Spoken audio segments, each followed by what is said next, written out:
how do you feel in your breakfast for a long ride?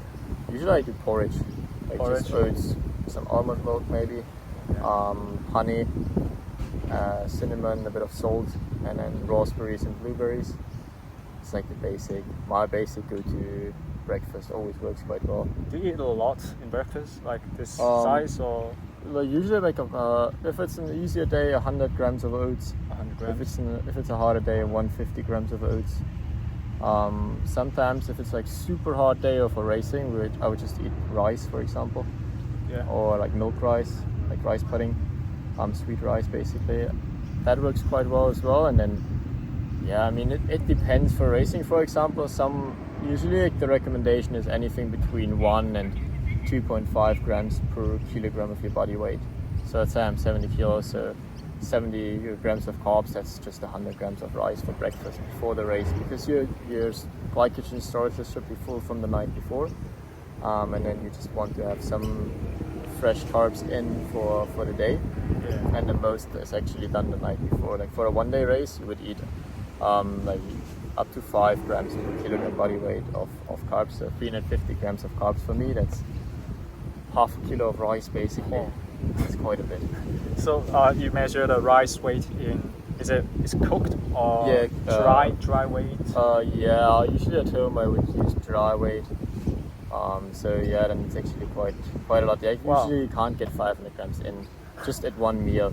Yeah. But I say you have 350 grams of rice is quite good already. Yeah, because when it's a cooked, it's like then it expands double the weight. Yeah. And then in stage races, for example, what we do is a low fiber diet. Yeah. So you don't eat especially for the climbing days, you don't eat any fiber products. So no oats, no vegetables, no salad or anything. Just like usually, sometimes we just eat plain rice with ketchup, and tuna works quite well. Then there's some carbs, or lean chicken. Yeah. To get some protein in. It's not the most tasty thing, but it's quite effective, because that way your body loses all the fiber. Yeah. And you can gain up to like 2 kilos of weight, or lose 2 kilos of weight, I should say. So do you eat veggies like? Now in training quite a bit, especially then for the meal where I don't eat a lot of carbs, you usually just eat veggies. So like today there's easy day, so you're eating more veggies and more protein. Yeah, exactly. Yeah. So have you gained lots of power when you were preparing to back in the days? I mean, I always had a decent peak power. It's always around like 1400, 1500 watts for the last 6 years, I think. It's always been more or less the same. It depends. I do a bit of gym work in the winter, but not that much, because I tend to build muscle quite easily, and then I just get a bit too much to gain too much muscle, and that's not ideal for racing, because they need a lot of oxygen, and it just lowers your VO2 max, and they're heavier than fat as well. So, but I do some strength work in winter for sure, just to help with power as well. But what I do is like sprints in training, or like torque intervals, be like more power focused on the bike. So like you talk about the torque, so you do low cadence stuff? You can either do it in like a fat max session, that you do like a low cadence fat max, for example, on the climb, or what I've been doing as well is like a torque pyramid kind of training, where you start at a lower cadence, like 40 RPM, that's zone 3 kind of watts, and then like 1 minute on, half a minute off, for example, and then like go up by increasing the cadence up to like 90, 100, 110, and then that's at VO2 max effort, and then you go back down like lower watts but also lower cadence. So you basically start with a big gear and less watts, and then you go to easier gear and higher watts, and then you go back to a bigger gear and lower watts. That's like quite effective basic torque training, and good to switch your muscles from like really torque heavy, like 40 RPM cadence, to like 110 RPM cadence, just to work your neuromuscular system as well, and basically train the muscle to use its many fibers as it has. So after this kind of training, do you have any other recovery methods that you like? Well, massage is always very good. Like on team camp, obviously you get a lot of Swannies and physios there, which is always quite nice to get a good massage. And I feel like that's still what works best for me. Recovery shakes make a big difference. Get something with like a bit of carbs and a bit of protein straight after training, before you shower even, just to make sure your body has something, especially after a hard day or a race. And then like in summer, ice baths can be quite nice. Ice baths? Yeah, just to ease up your muscles a bit, and increase blood flow. Like basically do like a cold, at the end of the shower, just shower your legs quite cold, and then just lay in bed for 10 minutes. Then blood flow is increased, and your body basically tries and gets all the toxins out of the muscles and the lactate a bit quicker than if you would do something else.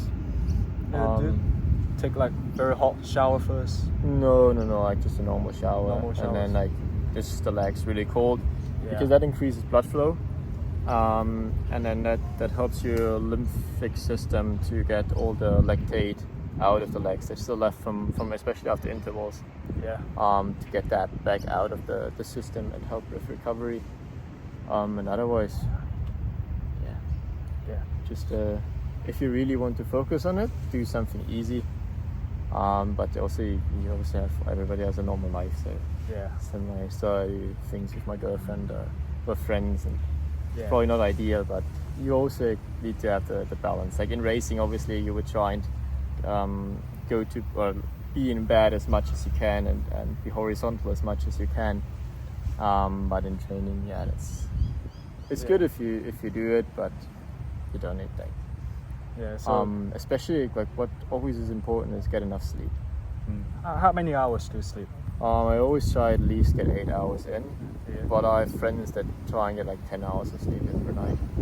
That helps a lot, for sure. Do you take like afternoon nap? Yeah, sometimes I do if I can, but I'm not that good at napping actually. But I like to do it like half an hour, especially if I'm tired, like around 3, just take a half an hour nap. It's always quite nice. That's definitely good for the recovery as well. So you can, after a ride, you will take a recovery shake that's with lots of carbs and protein, and then you take a shower, first hot bath, and then shake some cold water on your legs. Basically like a mini ice bath, and then lay in bed for 10 minutes, 15 minutes, and then get some lunch in. Have some veggies, maybe some like low glycemic index carbs like potatoes, and then you can do whatever. So left of the day. So where you hang your legs very high, like against the wall, and let the blood flows back. You can do that as well. I think it works as well. Don't do it too long. Like the team doctors usually say don't do it for like half an hour, but if like 10 minutes is fine. I actually don't know why. Like, I mean, it's really not ideal because then the body has a harder time getting blood to your legs and to your muscles, which is not ideal for recovery. But it helps again get like toxins out of your legs, because the gravity helps getting that back to your body and to your kidneys to absorb lactate and whatever. So, then how about your favorite food? What's it? Probably lasagna. Lasagna? What's that? It's some Italian kind of pasta, basically made in like a big tray, and you have the pasta leaves and then some, bolognese sauce. So that's basically minced meat with tomatoes, and then you put pasta again, like layer of pasta, layer of meat, tomato sauce, layer of pasta, layer of meat, tomato sauce, and on top you put some cheese. It's definitely not the healthiest food, but it's really tasty. It has a lot of carbs. Yeah, it has a lot of carbs. But anything Italian is good. I love Italian food. So, is there any tips for young riders who want to be a pro? Don't stress too much. That's the one thing I've seen the most is guys that were too ambitious and were too stressed out of becoming a pro as quickly as possible. And we're always looking up to guys like Evenepoel, Pogacar, Sheffield, which is good. You need role models, but most of us need some time and just keep on working. Like cycling is a sport where you build your endurance over years, not over weeks. Like if you keep on training for 2-3 years in elite level, like properly building a good base, and then really starting to work on your VO2 max as well, you can make it. But don't stress too much. Like also enjoy the normal parts of life. It's still a hobby, and you still like. It's always something you want to enjoy as much as possible, because you can only be the best if you actually have fun doing it. Yeah. Like if you look at guys like Pogacar, he just loves riding a bike. He always has fun. He's never stressed out about training or weight or anything. And that makes your mind easy and makes you think less of certain things.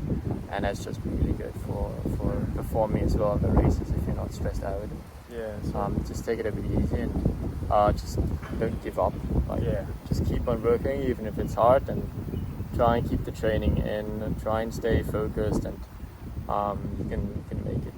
But don't overdo it. Like also with like eating and dieting, that's something you can work on if you're a pro.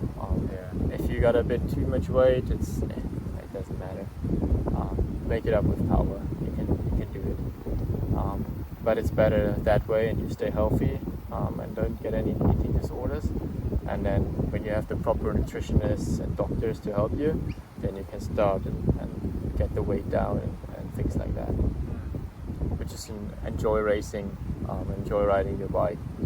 Don't get too focused on like certain things, and they have to be this interval today and this only tomorrow. You can be a bit, switch things around and make it in a way that you also have fun doing it. That's always important, because then it doesn't feel like a job, and it's just living the dream. You get paid for doing something you really like. That feels very great. Yeah, it feels really good. So, Couldn't be any better. You're living many of our dreams. It's hard on the one side. Obviously, Yeah. like you sacrifice certain things, like Yeah. going out and hanging out with your friends a lot. You give those things up, but then on the other side, you get to spend a lot of time with your friends and with your teammates, which is always a lot of fun. You travel the world and you can do whatever you want to do. And basically, like I can be here in Australia and train here. It doesn't matter where I am in the world right now, as long as I can ride my bike, which is great. And then it's just the racing is a lot of fun, and I just love it. Oh, yeah, so you can travel all around the world. I mean, in winter, you obviously have your team camps, but like there are guys going to South Africa for training in winter, or going to California, or going to Australia. These are things like that just make it so much more fun, because it's partly holiday, partly work, which is great. I mean, there are not many other jobs. If you're in an office from 9 to 5, you don't get to see much of the world. And what I love about riding a bike is you do 20, 30 countries a year, and you actually get to see a bit, because you ride through the landscape and you see different towns, and I just love that about cycling. So what's your race schedule for this year? I don't have much, but I know I will do Valencia 22nd of January, and then Ruta del Sol early February, and then I will do the opening weekend, so Kuurne, Brussels, Kuurne, Omloop and Nieuwsblad, and then Strade Bianchi the week after, which is really exciting. I love that race, and really exciting to do some proper classics in Belgium. That's just always really cool. Like the crowds in Belgium are just crazy. For them, it's the national sport, and they absolutely love it. So really excited for those races. And then I'll see. I might go to altitude quite early in like May time. If there's a Tour of Austria next year, or this year actually, I will probably do that, because I used to race a lot in Austria, and now I actually live in Austria. So it's sort of the home race. I would love to do that. But yeah, then otherwise we have to see how I mean, it's my first year, to see how I'm getting along, and I'm doing, and then we will see. Yeah, so Felix is has moved up to the World Tour level for first year. Let's wish him the best luck. Thank you. Yeah. And last question: is there any unforgettable moment as a pro? There are lots of unforgettable moments, but for sure, my biggest career moment so far was winning the European Championships. I mean, I didn't expect to win anything there. Like, I knew I was in good shape, and then attacked in like a bit of a pointless situation. And we got a good group together with 3 other guys, and we didn't know we would make it. It was really tight till the last moment, and I had great legs in the sprint, and then won the race, and I couldn't believe it the first moment. That was definitely like unbelievable. It's certainly the best moment, but otherwise, like, there are many great moments. Sometimes it's also just the whole experience. Like Tour de l'Avenir here this year, Michael was doing an incredible ride, considering also the type of rider he was, and it was a lot of fun doing that. And also to support others. Sometimes it's actually easier, and you can enjoy that more because it's less focused on you. Yeah. But no, there are many great moments. Yeah. So congratulations. Thank you. Yeah. All the best to you guys, and I hope I'll see some of you in the Pro Peloton anytime soon. Yeah. See you. See you.